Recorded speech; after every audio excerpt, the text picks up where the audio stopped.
It was just after midnight on February 14, 2019, when residents of Cedar Lane in the quiet town of Maplewood, Ohio, woke to the sound of breaking glass and the eerie wail of sirens. By the time firefighters arrived, the two-story colonial home at 417 Cedar Lane was already an inferno, its windows pulsing orange, its roofline bowing under the heat. Inside, they found the body of Susy Caldwell, a 33-year-old elementary school teacher, beloved in her community, known for her easy laugh and love of gardening. What initially looked like a tragic house fire would soon turn into one of the most chilling homicide investigations Maplewood had ever seen. Susy lived what neighbors called a postcard life. Married to Daniel Caldwell, a paramedic, she had a 7-year-old daughter, Mia, and a golden retriever named Scout. The Caldwells had moved to Maplewood 5 years earlier, buying the house on Cedar Lane after Daniel received a promotion at the fire station.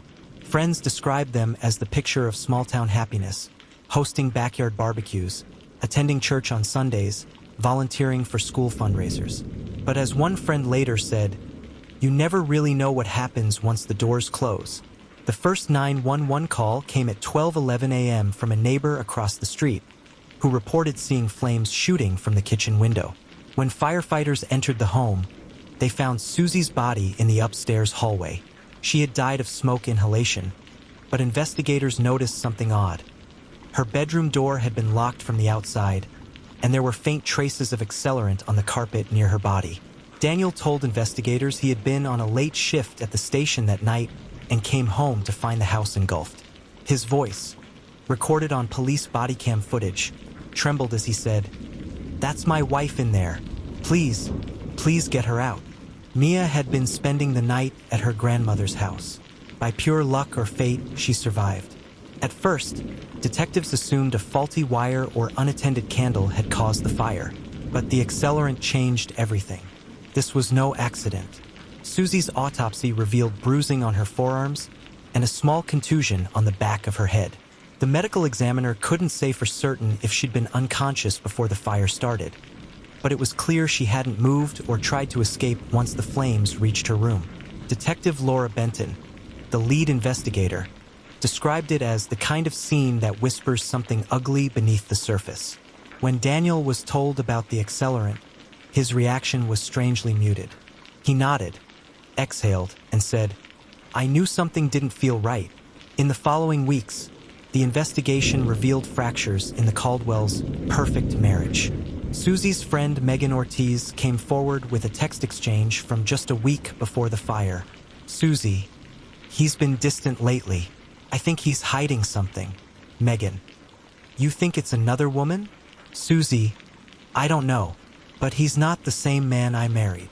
Detectives discovered that Daniel had been in contact with a woman named Brianna Heller, a nurse he'd met on emergency calls. Their text messages were flirtatious, sometimes explicit, and suggested a months-long affair. Brianna initially denied the relationship, but later admitted they'd been emotionally involved. Still, she insisted Daniel would never hurt his wife. The rail break came from fire investigator Greg Ellis, who re-examined the burn patterns. He determined the fire had started in two separate locations, the kitchen and the upstairs hallway. That suggested intent, not accident. Then, a small discovery changed everything. A half-melted lighter found under a dresser in the hallway, engraved with the initials DC. When questioned, Daniel claimed he'd lost that lighter months ago. "It could have been anywhere," he said, avoiding eye contact. But the kicker? Surveillance footage from a gas station a few blocks from Cedar Lane showed Daniel purchasing a gallon of gasoline at 11:36 p.m., roughly 30 minutes before the fire was reported. He told detectives he'd used the gas for his snowblower. Investigators noted there hadn't been snowfall in 2 weeks. On March 3, 2019, after 2 weeks of quiet surveillance, police arrested Daniel Caldwell in the parking lot of the Maplewood fire station. When confronted with the evidence, Daniel initially denied everything. Then he broke down, saying, "You don't understand. She wanted to leave me. She was taking Mia. I just wanted to scare her." Prosecutors alleged Daniel had planned the fire to look like an accident, locking Susy inside and setting the blaze to prevent her from filing for divorce. He underestimated how quickly the flames would spread, trapping her upstairs before he could stage his own arrival as a concerned husband. The trial began the following spring. Daniel's defense argued that the fire was accidental, that the gasoline purchase was coincidental, and that stress had driven him to inconsistency in his statements. But the prosecution painted a darker picture, a man enraged by control slipping from his hands, willing to destroy the life he'd built rather than lose it. Megan Ortiz's testimony, reading those final text messages aloud in court, brought the jury to tears. When the coroner displayed the photo of Susy's locked bedroom door, one juror reportedly turned away and wept. After 3 days of deliberation, Daniel Caldwell was found guilty of first-degree murder and aggravated arson.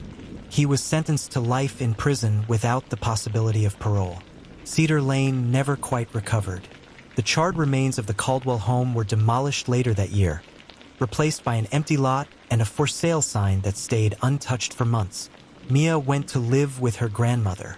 At age 10, she gave a statement at a memorial service, saying, "My mom loved flowers, so wherever she is, I hope there are gardens." Detective Benton later called the case a reminder that evil doesn't always kick down the door. It sometimes lives quietly in the house next to yours. Every Valentine's Day, neighbors say they still smell faint traces of smoke drifting through the air near Cedar Lane. Some call it superstition, others call it memory. For those who remember Susy Caldwell, the laughter, the kindness, the way she made everyone feel seen, it's a whisper that justice, though delayed by the smoke, eventually found its way through the flames.